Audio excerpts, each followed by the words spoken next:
Hello guys, nongeye kubasuhuza muri aka kanya ni ku Cyizere TV. Ubu turi saa 5:45.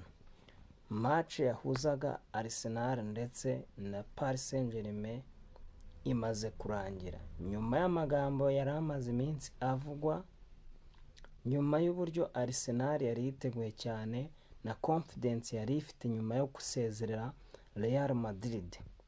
Umutoza Mikel Arteta yaramaranye iminsi courage, imbaraga nyinshi ndetse na morale nyuma yo kwerimina Carlo Ancelotti utoza Real Madrid. Yari we n'abakinnyi be bayobowe na Bukayo Saka na Gabriel Jesus na Martinelli na Odegaard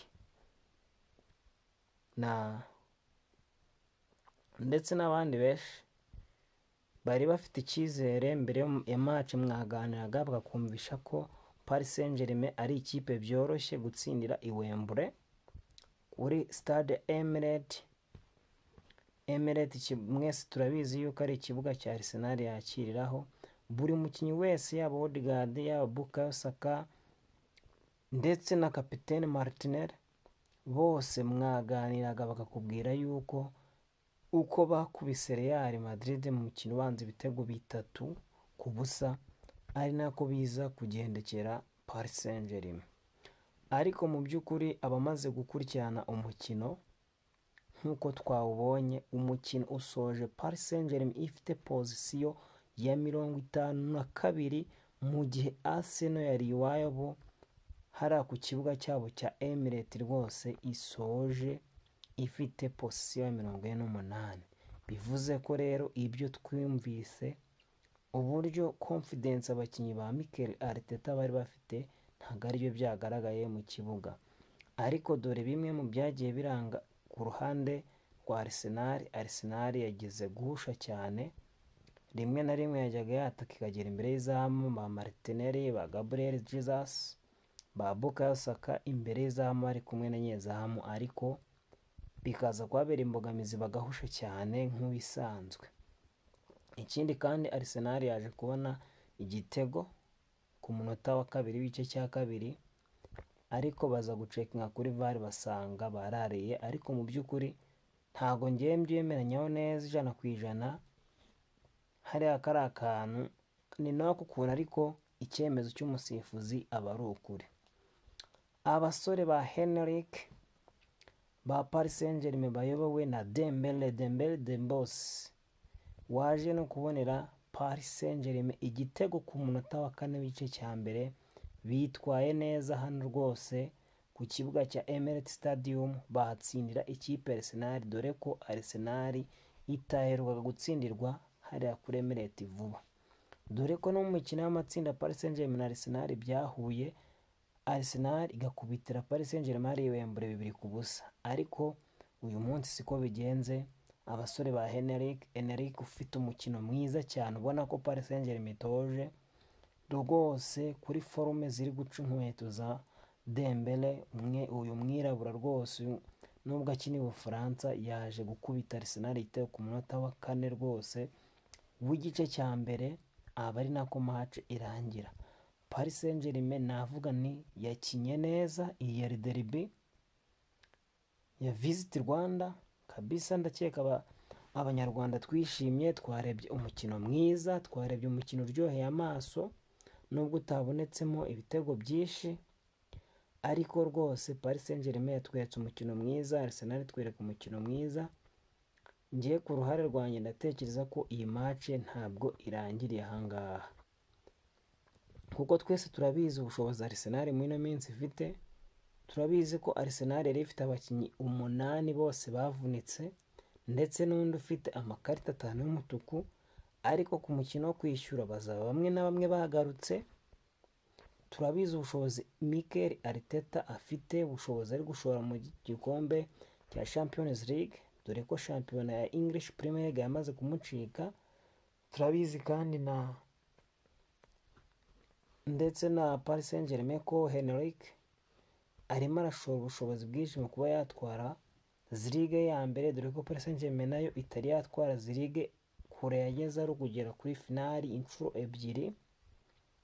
njye rero ndabona iyi match itararangira nimba Arsenal yaragiye gutsindira Real Madrid ku kibuga cyayo tuzi kigoranye, yakongera ikabikora ikajya gutsindira Paris Saint-Germain kuri Parc des Princes mu Bufaransa. Rero iyi match ntabwo irangiye, ndababwiza ukuri ko mu mukino wo kwishyura tuzabona match nziza, tuzabona match iryoheye ijisho, kandi mboneraho no kwihanganisha abantu ba betinze rwose. Betting uyu munsi abantu ba betinze barahiye pe, ko Kumeka yavugaga yuko Arsenal igomba gutsinda ibitego 2-1, abenshi nibyo ba betinzeho, cyangwa se kuvuga ngo over y'ibitego. Nta muntu wa expectingaga ko iyi match irarangira ari 1-0, ariko ndabizeza ko rwose abantu mu betting match yo kwishyura muzatereka akayabo, niyo watereka y'inzu ndakeka ntago uzashya kuri over y'ibitego, byibuze over ya kabiri. Bantu mu betting ndababwiza ukuri, ntuzavuga ngo Paris Saint-Germain izatsinda cyangwa uvuge ngo Arsenal izatsinda, nta wamenya. Zino kipe zose zirapezanya nk'uko twabibonye. Nta muntu utazi ubushobozi bwa Arteta, nta n'umuntu utazi ubushobozi bwa Henrique. Rero icyo nababwira abantu mu betting, mwebwe mwitegure ku betting over y'ibitego ku mukino wo kwishyura. Rero match nuko igenze, Arsenal bayisanze ku mbehe yayo, yari imaze match ndakeka ayo mahirwe gutsindwa muri 2023 nibwo yaheruka gutsindirwa hariya kuri Emirates Stadium, ariko Paris Saint-Germain ako gahego igakuyeho. Rero ndababwiza ukuri, uyu mukino muzareba match nziza yo kwishyura, muzabona match idasanzwe. Arteta muzamubona mu isura nshya, ari nako Henrique mumubona mu isura nshya. Rero ba betting mwihanganira ijoro nyine ribabereye ribi, kandi nabariye mwakoze cyane. Rero nababwira ngo bafana ba Paris Saint-Germain, kude sharp kabisa, courage, mwakoze neza, mwariye neza. Habwa ati bafana ba Arsenal twihangane cyane, turaye nabi ijoro, ariko ndabizeza yuko ku mukino wo kwishyura Arsenal izakora akantu, kandi nitagakora ni Visit Rwanda izaba iri kuri finale ya Champions League.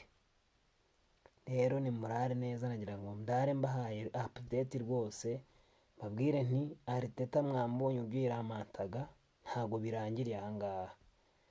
Mu nkandire subscribe kugira ngo nanjye munsapotinge, ndo umukunzi wanyu, ndabakunda, ni mpamvu mba nemeye kurara ijoro nkavuga ngo sindare ntabashyire update. Rero muhumure rwose, ibintu bizagenda neza kuri match yo kwishyura. Mu nkande subscribe ku Cyizere TV, ndetse mukore na share ndetse na comment, mumbwiye n'ibiganiro bindi nabakoreraho. Ushobora kumpa inkuru nkayigukuraho ikiganiro kandi nayikora neza. Thank you so much, ndabakunda for everyone, for everywhere.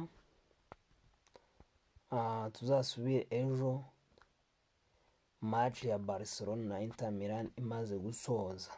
Ndabakunda, I love you, murare neza.